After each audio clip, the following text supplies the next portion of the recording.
Any further Thank you. comments? Representative Finnegan. I think I'm being called out, Mr. Speaker. I am going to vote in opposition to this measure. Please proceed in your opposition. Thank you, Mr. Speaker. Okay. Mr. Speaker, this is the infamous EPOD bill, the Eligibility Processing Operations, I think, division it's called. And let me just talk about what this bill is. This has to do with a project a modernization project within the eligibility area within the Department of Human Services for programs like Medicaid, for programs like food stamps, or now what's called SNAP, and cash assistance, and other programs.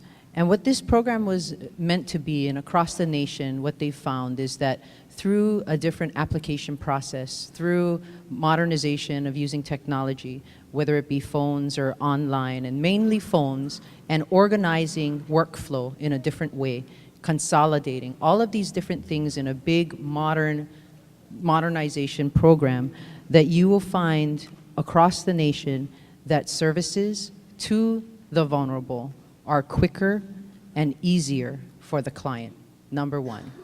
And the federal government has been pursuing and encouraging states to move in this direction. Mr. Speaker, when I look at that and when people hear that, they say, you know, of course, don't we want to do that? Government should try and do what it can to have quicker and easier services for the clients. So in this case, the controversy in this bill is in this program of modernizing this program. The Department of Human Services director had mentioned that she will close down 31 smaller offices and consolidate into 2 processing offices in Hilo and Honolulu. Well, what has taken place since then is that there was a bill and a variety of committee hearings talking about how the legislature did not want this to move forward. And then a bill that arose on final reading, the changes that were made, was about doing a pilot project only for the island of Oahu. I objected during the final reading of that bill because I felt that in doing just the pilot program, that you really changed the whole essence of the program and the modernization.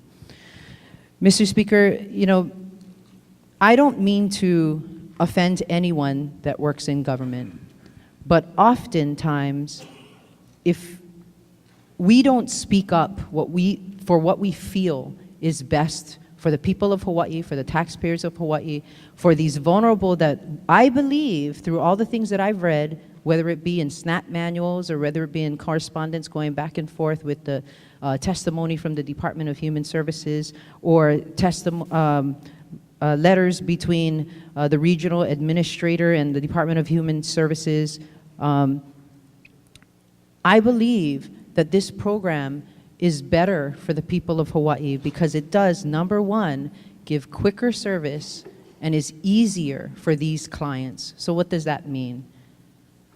Usually when you take applications, you can either do it face-to-face or through the mail or through fax.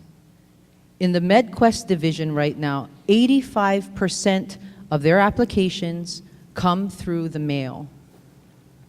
Mr. Speaker, what this program does, aside from all the modernization of streamlining and doing things differently, it also introduces using the phone to take applications, as well as online applications. Through using the phone and using online, they're finding that these services, these application services, end up being much quicker and much more efficient to the workflow. That the design of the old model doesn't work as quickly or as efficiently, and you get services to your client much faster. It's about being able to accomplish something that you don't think you can accomplish. But when you see that there are elements of accomplishment, when you have a 20-day application process of approval brought down to 6.2 days, when you have situations like a work stoppage, when you one of the comments that the previous speaker made, save people before money. Is to save money, not to save people, but to save money. And this legislature here has spoken. It's people before money. So does this mean save jobs before people? Because that's what the work stoppage was all about. There was no continuing of taking applications. It was, we need to make a point that 800 more applications in the MedQuest division are not going to be done because of this plan, because we want to stop this plan. That's what I heard in those numbers. Mr. Speaker, we may not see how this is going to be done, but if it's happening in other areas, and the biggest part of this plan, aside from redirecting workflow, are the phones. The phones have been around a very long time. People have been talking on phones and communicating on phones for a very long time. But guess what? They don't have faxes.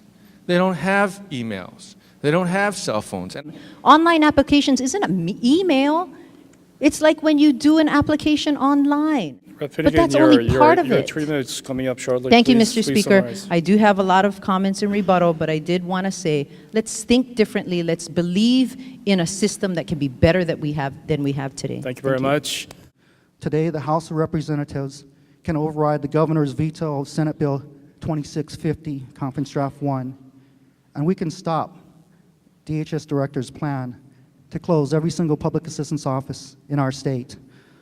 For all of the foregoing reasons, I support a veto override of Senate Bill 2650 to ensure that 228 hardworking DHS employees continue to provide essential services to over 300,000 of our most needy residents in our state. Thank you, Mr. Speaker.